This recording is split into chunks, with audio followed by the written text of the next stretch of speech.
Looking back, it's haunting, isn't it really, when you know what's to come? Hello, I'm Richard Osman. Welcome to my Ultimate Taskmaster episode. I'm going to be looking over some of the tasks I did. Parts of it I'm looking forward to as I'll be tripped down memory lane, but also I have a few scores to settle.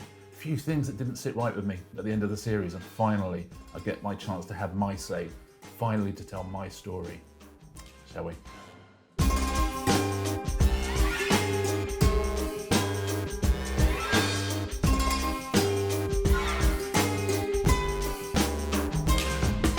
Today's prize category? Well, it's a good one. As always, they have to bring in something that one of them might win. Today we asked them to bring in their coolest blue thing. Richard, what did you bring? Well, I bought this. It's a genuine riot helmet. Let's stop it right there, shall we? See, this is the thing. Obviously, the scores are arbitrary. We understand that, and it's fair enough as well. And Greg's say must be final. A, because of the format, B, because of his ego. So we get it. And also because of Alex's ego, which he hides behind Greg's. But on this particular occasion, I'll never fuss. I'll get 1 point for anything. I don't mind at all. But on this occasion, my children had come to see the show. They'd come to see it live. And my children were the ones who persuaded me to do this show, by the way. And my kids at that point were like 12 years old and 14 years old. It was a huge deal to them.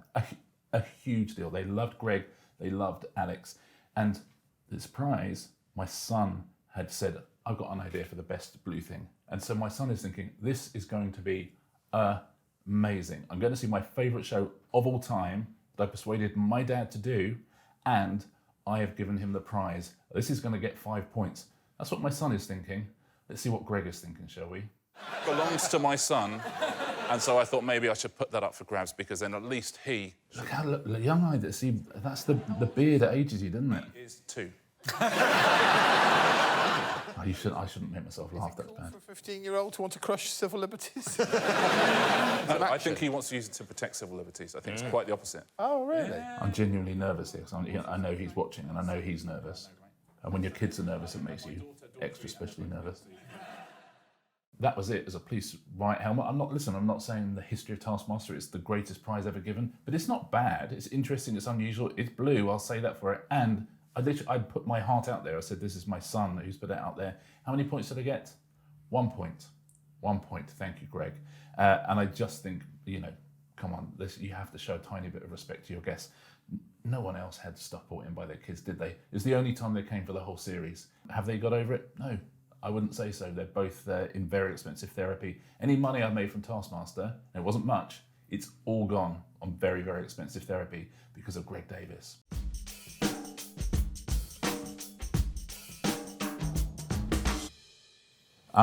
Okay, the yoga balls and the hill. Wherever I go in the world on book tours, wherever I go, if it's America, if it's India, Australia, Brazil, anywhere, questions afterwards, there'll be a couple of questions about the book, and then someone will always say, congratulations on the yoga balls and the hill, wherever I am in the world. So it's the thing that follows me around. Place these 3 exercise balls on the yoga mat. On the top of that hill. So it's the first task we've done that wasn't at the Taskmaster house. So we turn up somewhere, I don't know what's going to happen. I'm going to pause on this opening shot here for a fact, if you're interested in facts. This hill, as you can see, it's an artificial hill. There's a series of them, and it was made by all the rubble from the old Wembley Stadium. All of that was dumped on this site, and then they built a hill. Anyway, so we are literally walking up Wembley when we do this. But let's take a look. That hill? The task is complete when all 3 balls sit fully inflated. We're all thinking the same thing here. We're thinking we can't carry them all up. We can't leave one of them up there because it's going to blow down. Just Richard Osman to go. I'd imagine you just reached up and placed them up there. That's Greg. He's the only person who's allowed to do tool jokes because he's as bored of them as I am. Have a look. Now, how am I going to do this? It's going to be like impossible, right? Right, let me have a little read of that again. So, already thinking. I'll tell you what I'm thinking. I'm thinking, how do I make this as easy as possible? Because I'm not a stand-up. I'm not a performer. I'm not thinking, how do I stay on screen for as long as possible? Pretty much every single task I did on this, I thought, how do I get out of this room as quickly as I can? And on this, I'm thinking, how do I get off this hill as quickly as I can? I'm almost tall enough I could carry those 3 balls, but I couldn't. I knew that I couldn't, so I have to think more laterally. Everyone else is running up, but I know I've got a master stroke coming. It is really high up. It doesn't look that high up, but it really is. I'm standing on Wembley, to be fair. So yeah, I just looked at the thing that said on the yoga mat on top of that hill. It doesn't say you have to take them onto the top of the hill and put them on the yoga mat. It just mentions the yoga mat, which is on the top of the hill. So instead of taking the 3 balls up, you get the yoga mat, take that down, and then put the 3 of them on. And it provoked, I'm going to say, fury amongst my fellow contestants. And I was anxiously awaiting Greg and Alex's verdict on it. Should that not be allowed? There's definitely something in there about the balls and up the hill. See this? Listen, Richardson, desperate. On the yoga mat, on the top of that hill. Oh. Yeah. On the yoga mat, that is on the top of that? Yeah. They know they're struggling. It's in the spirit of the challenge. I think it matters what Susie Dent thinks. Susie Dent from Countdown, the greatest lexicographer in British television. Look at Wilkinson, in love with her. Interpretation. She said it's the classically ambiguous English prepositional phrase. I knew it was. Which is the title of my new rap album. She finishes by saying, I'd say how Richard decided to understand it is unusual, but not impossible. No. I was genuinely thrilled. Unusual, but not impossible, I would take every day of the week. And she has a few too many of them. if she read that in the evening, I would discount it. I have to say, though, I have to apologise to Taskmaster here, because genuinely, I did the right thing there. I followed the rules of the task. But now when you watch it, sometimes they'll read out a task and it'll have like 15 sub-clauses, which will say, like, you may not stand on the mat. Also, you can't roll the mat up. Also, you must not, at no point, you get someone else to do something. They have all these sub-clauses just because of the day I decided I could take the mat from the top of the hill. So I've made an awful lot of work for the Taskmaster team over the years. But to be fair, they put me through a lot. So in some ways, I feel like it paid off. But every time I watch a Taskmaster task and there are too many rules, I think, yeah, I did that. Listen, the whole point of the show is you go in, you look at a task and you know everyone's done it slightly differently. And the thing you dread every single time you open one of those things and read it out, you think, oh, I bet there's a clever way of doing this. Because you know how Alex's mind works. You think, oh, I bet there's a simple way of doing this. And not only that, I bet one of my fellow competitors has worked out how to do it. So if you're going the long way about something, every second you're spending on that task, you're thinking, oh, I bet Catherine Ryan's worked out how to do this. And so when you sit down there, all you're doing, they go, okay, first let's look at Richard and John. You go, okay, now let's look at Joe and Doc Brown. You think, okay, and then they go, finally, should we take a look at Catherine? You think, oh, she's worked out how to do it. Oh, that's so annoying. And so they all knew that. If you're left to the end, you've done it very badly or very well.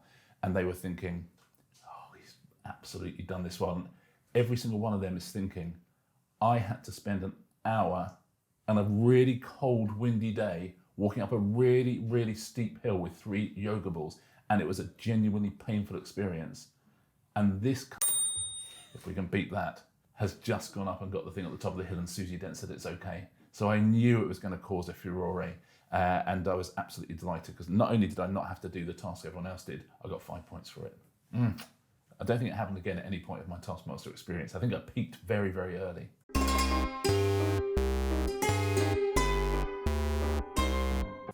This is the point. I try and be smart, I try and be clever, and it doesn't always work, and this is an occasion where it absolutely didn't work, because I could see all the stuff that was here, and one of the things that was there was a blow-up bed, like a sort of lilo type thing, and I'm thinking there's so many of these tasks, so your time starts when you read out the task. So I thought, absolutely no way they're going to have a blow-up bed there, and you're not going to have to blow it up at some point. So I'm going to read this task. It'll say your task starts now, and I'm going to spend the first 10 minutes blowing up a sofa bed. So I think, you see, because I'm a genius, well, I'm going to blow up the sofa bed before I even read the task. And then when I open it and it says blow up the sofa bed, I'm going to be like, done, already did that, mate. So I'm standing here for about 10, I can say maybe 15 minutes. We're in a sort of like a garden behind a supermarket somewhere in the south of England, somewhere I've never been before or since. The whole time I'm doing it, there are people walking past. We're in like like I said, it's a busy park, and everyone's going, why is Richard Osman blowing up a sofa bed? And I'm thinking, well, because I'm a genius. Is the sofa bed involved in the task? It is not. Get all this shopping into the shopping trolley. Fastest wins. Your time starts now. Oh, no. OK, that's a challenge. So what I might do, shall I pump up the boat before I even open up the thing? Such an idiot. Look at me. This took so long. They're editing it so quickly. You definitely get to the stage where you're overthinking things. on this show. That's how they do it to you. They know it as well. That, you know, something comes up and you think, no, I'm gonna be smarter than the Taskmaster at this point. And it's hard because really you have to be smarter than Alex. And there's very few people in the world who are smarter than Alex. Then you've also got these amazing producers around as well. And so you've got to be smarter than them as well. You've got to be smarter than Andy Devonshire and Andy Cartwright, the producers. And they're smart, and being smarter than all three of these people. Yeah, so sometimes you do think, oh my God, I'm going to ace this. And almost always you're wrong. I could just walk across that bridge, but this would be quicker. Fastest time starts now. So you think, do you carry everything over there, or, which is what Joe is doing. I'm thinking, no, you get the trolley. Surely you get the trolley, which a few other people thought as well. And there is that bridge. I mean, I'm not one of nature's athletes. So at this point, what they've done is, there's no wheels on the trolley. So lots of people who got the trolley thought, great, I'll wheel it over the bridge and take it back. There are no wheels on that trolley, so you cannot do it. So I just think, well, I'll throw it across, because it's not like really throwing a trolley into a river, which people do all the time for fun. I get that, youths do it. But this is, I'm surrounded by a crew who we can clear the trolley out of the canal if we need to. I picked it up. I thought it was like a modern trolley like you get in Asda today, which is like, that's one of the heaviest things I've ever lifted in my entire life. In my head, what's about to happen is I lift it, I'm gonna lift it above my head, and I can absolutely toss it clear of the thing right over to the other side. It is so heavy. I managed to throw it, but not as far as I would have liked. Got no wheels. Fuck. Oh, you shouldn't swear, come on, man. I know I just swore just now.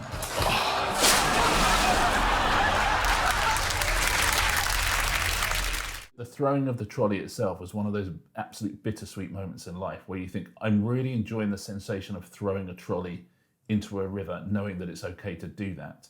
So I'm enjoying that. I'm enjoying just going, yeah, why not just throw the trolley? But halfway through the throw, thinking, this throw is not going to go as well as in my head it was going to 2 seconds ago. So it was joyful, but at the same time disappointing. But that's what life is, isn't it? Joyful and disappointing all at the same time. And so in some ways, my shopping trolley task sums up all of life.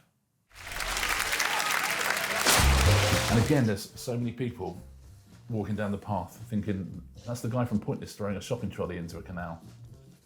I wonder what they thought we were filming. Because this is only second series, so not everyone knew Taskmaster at this point. They've just thought I'd gone mad. There's Wilkinson. I mean, you do feel an idiot on this show, like a lot. I can't remember how many points I got on this, but I hope I did all right. And now, of course, I've blown up the sofa bed and I've got to get that in the shopping trolley. So I've actually made my job much harder. That's the trouble with trying to be clever. I'm glad I blew the thing up. I mean, an object lesson in, if there's a yoga ball and a mat at the top of the hill, sometimes being clever really pays off. And if suddenly there's a sofa bed to be blown up, then actually sometimes being clever really, really doesn't pay off. So actually, by and large, being clever is a zero-sum game, because every time it helps out, it'll take something away next time. So it's it's one of those things I would say is absolutely overrated. Speaking as an overly tall gentleman, we're often expected to be gentle and kind. So it's so nice to see one of us really letting loose. It was fun. Do you know what? It wasn't one of the kind of modern trolleys, though. It was heavy. It was amazing when you were actually there, because he got quite a lot of attention. People saying, "There's Richard Osman." Throwing the trolley. 4 points. Okay, listen, I'll take 4 points. But yeah, it was one of those things, because I was an early adopter of Taskmaster, because as I say, my kids absolutely loved it, and I absolutely loved it. I could see what a brilliant show it was. They asked me to do it, and my kids say, you have to do this show. This is the best show ever on television. And as so often, my kids were proved right. So I said, definitely I'll do it. I'm one of the few people who's done the show who's not like a stand-up or a performer, so that's not my gig. A lot of people, the camera turns on and they're absolutely thrilled, but I'm a behind-the-scenes type guy. They used to introduce it as welcome to 4 comedians and Richard Osman, which is, listen, I absolutely take. So I'm very glad I did series 2, because we only had to do 5 episodes. And you watch it now and it's like kind of 40 episodes long. It's like the Marvel Cinematic Universe now. Back in those days, a little cottage industry. So, I only did 5 of them. It felt like a lot at the time, but I got away with it. I'm forever part of the origin story of Taskmaster, but I didn't have to do all that much.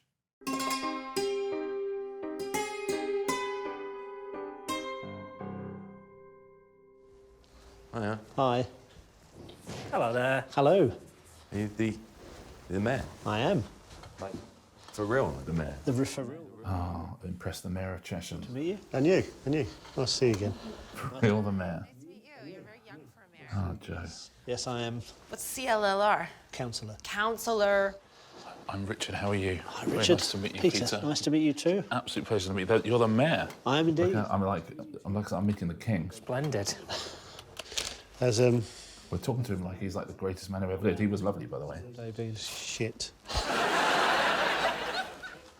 Now, the thing about this show is when you see the edit and it's so lovely and it's so funny and it's such a laugh and it just feels so kind of feel good and it just like boom, boom, boom, like it zips along. Like the whole thing, there's never a break, there's never a pause for anything other than kind of laughter or excitement. But when you actually do it, so this one, I don't even know where we were. In fact, he's the mayor of Chesham, so I'm going to guess we were in Chesham, but I could be wrong about that. But we were somewhere where I hadn't been before. And I'm sat in a room for, I'm going to say an hour, just sat there. I have no idea what was going to happen. In the room next to me, I could hear a lot of noises. So you don't see any of this on TV. On TV, it just whizzes by. I'm sitting there for about an hour thinking, why am I here? What am I doing here? Right? There's other stuff I could be doing. Right? I am not a performer. I don't actually have to be here. I have other ways of making a living that aren't doing this. Anyway, sit around for like an hour, and then someone says, "Okay, in you come." I think, wait, okay, I'll go in. So you walk in. So just imagine this is you just for 1 second. You walk in. There's about 6 crew all around, like 2 or 3 of whom are really giggling because they know what the task is, right? And you're just thinking, right, I don't know what we do. I've been sat there for like half an hour. You're giggling now. This guy is kind of thinking, it's fun to be on TV. I've got all my mayoral chains on. You open it up, it says, impress the mayor of Chesham, right? First thing you think is, okay, that's a funny task. I absolutely get it. You think this is going to, my producer's head, this is going to look great after the edit. Oh my God, it's going to be so funny. Seeing all of us going in, thinking it's the mayor of Chesham, what do we do to impress him? But what you actually do is you turn round, all 6 of those crew are looking at you, cameras pointed at you, and they're all going, go on then. You know, I literally found this like 1 second ago. You want me to impress the mayor of Chesham? And I'm aware in the edit, you're going to go straight to the thing where I'm impressing him. But I now have to do 15 minutes of thinking, oh my God, what am I going to do? While all of these people are looking at me and they're all going, they're all going, they're going, oh, this is going to be good. Oh my God, this is going to be good. And I'll tell you why they think it's going to be good. Because either A, it's good, or B, it's bad, and they're TV producers and they know that bad is good. It absolutely works for them either way. Absolutely works for them. And you know that when they're looking at you. You know they don't have your best interests at heart. Let's take a look at what happened. But I just want you to know how it feels sometimes when you walk in and you open that task and everyone is surrounding you, just looking at you going, go on then, what you got? And they couldn't care less if it's good. One fine day to Chesham Fair, I ventured forth to meet the mayor. I'm thinking I can only do 2 things. I can juggle and I'm good at, I can make things rhyme. So I thought, listen, I'll do that. I've only got a few minutes. Strong of jaw and fine of feature, the King of Chesham, my new friend Peter. Peter's on our list of crushes in this town of boots and town of brushes. Foes he has many, but he'll just kick 'em. From Aylesbury, Chartridge and High Wycombe. Of Amersham, we don't give 2 fucks. Chesham, 3rd biggest town in Bucks. There you go. I'm almost certain I dropped one of the balls at some point and they very kindly edited it so it didn't look like I did. Doing a poem. Because what else are you going to do? That's the point with this thing. Everyone's looking at you the whole time, every time you pick up any task. I tell you who the worst person is of all is Alex. Right? So Alex is a really, really decent human being, very talented man as well. But you turn up and I'm a bit nervous when I turn up. I don't know what's going to happen. As I say, it's not my natural arena. And you turn up and you see a friendly face and it's Alex Horne. You go, Alex, how are you? He's like, I'm all right, Richard, how are you? And you're like, huh? And he goes, Richard, open the task. You go, no, listen, I know you. Let's have a little gossip. I genuinely, I've just sort of, I've just come in here. I feel a bit nervous. I need a friendly face. I need a friendly chat. Everything you need to know is on the task, Richard. And you think, how dare you? How dare you? Do you know what I mean? You asked me to do this. You actually asked me. You invited me to do this. I didn't come knocking at your door begging you. You asked me to do it, and I turned over. This is how you treat me. So it always upset me with Alex that he wasn't friendly on camera.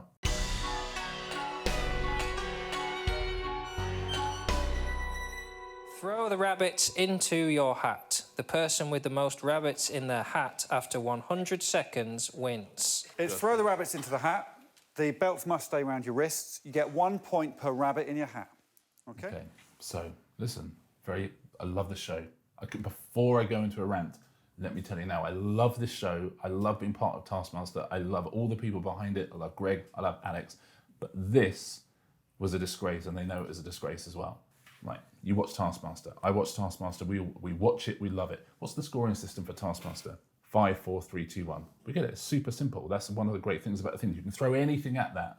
You know, any task you want, the craziest thing in the world, and we know it's 5, 4, 3, 2, 1. Sometimes there'll be 2 5s, sometimes there'll be 2 1s, but we know what it is. 5, 4, 3, 2, 1. We absolutely get it. This suddenly, it's not 5, 4, 3, 2, 1. This at the very end of a series is every single rabbit you put in a hat, you get a point. Oh, interesting. So you could sort of get 20 points on this, could you? Where you haven't been able to do that on any other task. And by the way, you couldn't do it in any other task in the history of this show, but that's what we're doing for this particular occasion, is it? Interesting. Absolutely fine. Listen, I get it. You've got to make a TV show sometimes. I'm a producer. I've done that sort of thing before. What is not acceptable is that John Richardson and I both noticed that this was an issue. And Catherine won, and I'm delighted she did win. She deserved to win. She was a brilliant competitor.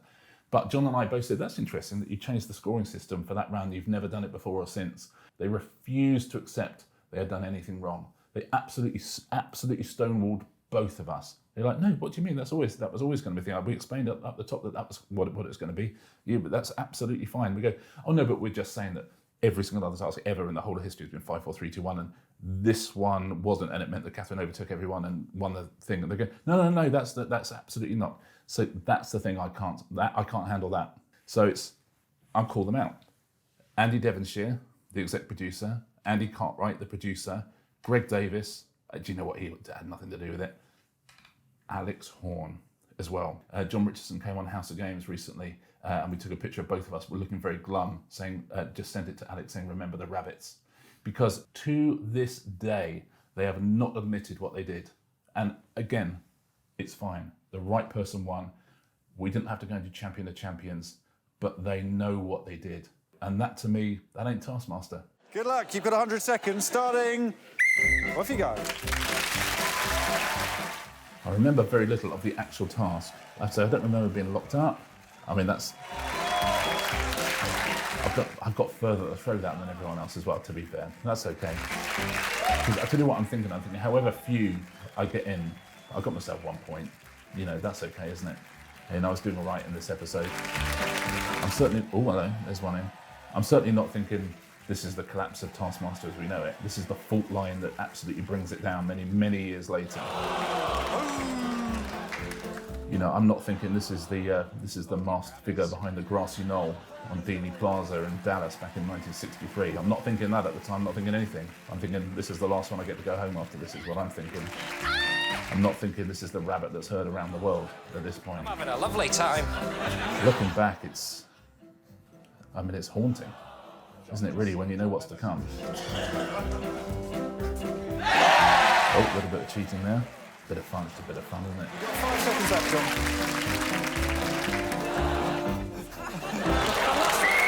That's your time up. When we get to the end, Catherine has about 400 rabbits in her hat. Wins the episode, wins the series. Come and join me down here and let's try and make sense of that madness. Okay. Let's try and make sense of it, Greg, shall we? You know what? Still, 10 years later, we're trying to make sense of it. 10 years later, we're trying to make sense of it. The joy of this show, just the sheer joy it's brought everyone around the world. And this little grit in the oyster, let's turn it into a pearl, shall we? Oh, there's a lot going on there. It was a real psychodrama. I genuinely loved it. I loved making that show so much and going around the world and talking to people. It's the greatest joy. And even things like the scoring controversy, that's the joy of the show. That's the beauty of the show, because it is competitive and it's silly and you can be over the top and you can do whatever you want. You can take it as competitively or non-competitively as you want. You can do it as well or badly as you want. And everyone at home is, thinking how they do it. It's one of the most fun shows I've ever done in my life. And I'm so thrilled I never have to do it again, but I'm so glad I did it. So that was my Ultimate Taskmaster episode, and you can watch all of Series 2 on YouTube and on channel4.com. You know it makes sense.